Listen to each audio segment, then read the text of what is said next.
Господи, Исусе Христе, Сине Божий, помилуй меня грешного. Сина и Светия Дух. Амин. Возлюбени во Христа Бога, браќи и сестри, денеска Светата Црква Божја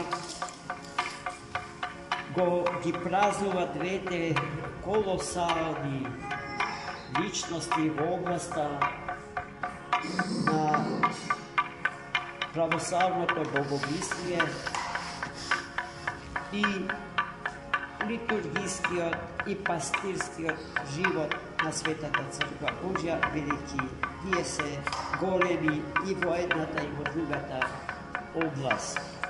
Свети Атанаси Велики,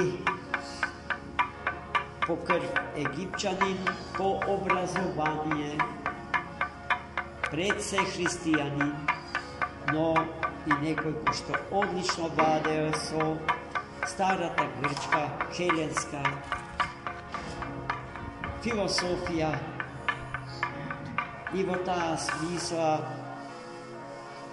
беше најподготвен, најспособен да го води диалогот со луѓето кои што и откако паганите преѓа во христијанство се уште живееја во главите своји со старите хеленски идеи за Бога и за човекот, и на тој начин, под влијание на таа паганска грчка философија, во самата Црква Христова се случува бројни еретички поимања за Бога, за човекот и за светот. Свети Атанаси Велики беше најобразованиот и најумниот човек во својата епоха. За да знаете во кој степен владеел сознаењето до кое што човештвото до него стигнало, добро е да го земите и да го ишчитате неговото слово против пагани, во кое што тој ја изразува сета своја дарба, умење и знаење и познавање на грчката поезија, историја и философија во најмалечки дребности. Тоа знаење и современите учени од големите универзитетски центри тешко да ќе можат да го постигнат. Постои една прекрасна анегдота врзана за Свети Атанаси Велики, кој што ние калиштани со посебна љубов го славиме, бидејќи една од пештерските црквички што постојат околу манастирот Рождество на Пресвета Богородица и Пештерската црква не му посвети на Свети Атанаси Велики Александрски, каде што ние денеска ќе отидеме со литија за да осветиме вода и за да пресечиме славски колач. Налето со името на Бога, која се слави Свети Атанаси летен, светата литургија ќе ја служиме таму, традиционално. Тоа го правиме речиси сека година. Свети Атанаси Велики од раѓање, уште со млекото на мајка си бил задоен во христијански дух.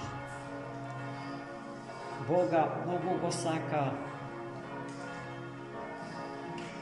и неговите детски игри биле литургиски осмислени игри. Една од саканите игри на Свети Атанаси Велики била да ги крштева своите пагански другарчи во морето, во Александрија.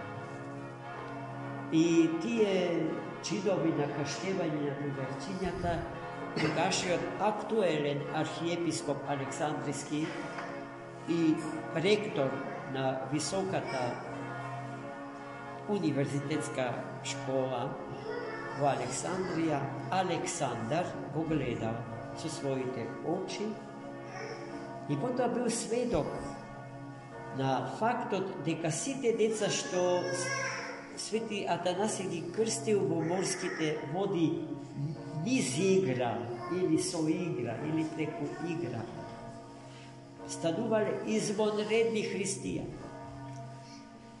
поради што светиот архиепископ Александар ги благословил, ги признал за валидни сите каштевања што детето Атанаси извршило во Средоземното море крај Александар. Тако бил свети Атанаси Александрски. Учесник на првиот Вселенски собор, тој го водел главниот спор со Арие, еретикот, кој што бил исто така многу образован човек и во свештен чин човек. Покрај тоа што бил многу образован, тој бил исклучителен аскет, подвижник. Но гледајте, знанието и аскезата, ако не се во слава Божја, туку во своја собствена слава, водат во пропаст. Свети Атанаси Велики во се го надминувал Арија. Со тоа што тогаш Атанаси Велики имал само 12 години. Било голобрадо момче, преполно со Дух Свети и со знање, вистинско знање за Бога, за човекот и за свет. Тој е авторот на првиот дел од символот на верата, што го исповедаме до ден денешен, до 8-миот член, таму каде што се исповеда верата во Господ Светиот Дух. До таму текстот го напиша свети Атанаси. Ако го проследиме добро тој дел од символот на верата, ќе разбереме дека на првиот Вселенски собор свети Атанаси Велики, спорејќи со Арие, го решил прашањето за меѓусебниот однос помеѓу двете божествени личности, личноста на Бог Отецот и личноста на Бог Син. Во потегнеот Логос Божи, за кого што напиша ненадминото слово. Второто големо слово што треба сите да го прочитаме, потокнуто, за воплотувањето на Логосот Божи. Така се вика тој теолошки трактат. Го имаме во превод на македонски. Како што го имаме во превод на македонски и трактатот против паганот. А добро е помалку да читаме, да видите кој бил свети Атанаси Велики. Ненадминат архиереј, прогонет, клеветен од сите тогашни цареви и од сите познати архиереи на времето кои што исповедале верата на Ари, биле аријанци, аријствујущи архиереи. Евсеби Никомидовски би бил првиот меѓу нив, противник на свети Атанаси Велики, противник Христов, противник на црквата Христов. Денеска во копските православни цркви, кои што во се ни се блиски, во се речиси еднакви со нас, само влакно ни дели, и јас верувам дека и тоа ќе се тргне за да бидеме на вистина, да стапиме во канонско и евхаристиско единство со 10 милиони православни копти во Египет и уште толку и можеби повеќе во Етиопија. Свети Атанаси Велики во сите тие јуркања во набоките православните истина ko толкувал и го ведувал во ред богомислениот живот на Светата Црква Божја, создаван во така наречениот предникејски период. А предникејски е практично од првиот век до четвртиот век, до денот кога се одржал првиот икуменски, вселенски собор. И потоа сето тоа си добило свој тек, поради што во теологијата постои фразата доникејска, никејска и постникејска епоха. Во постникејската епоха клучна улога одиграл денес славениот свети Кирил Александрски, кој што прашањето за Христовата богочовечка личност добро го разрешил, го размисли. Тој е еден од блестящите христолози на Светата Црква. И така, гледајте сега, се она што овие две маркантни личности на Светата Црква Божја го постигнале, ние денеска го живееме. И бидејќи во готово сме го примиле, треба да се потрудиме, да го чуваме во сета негова чистота, неотстапно да го исповедаме и да го проповедаме.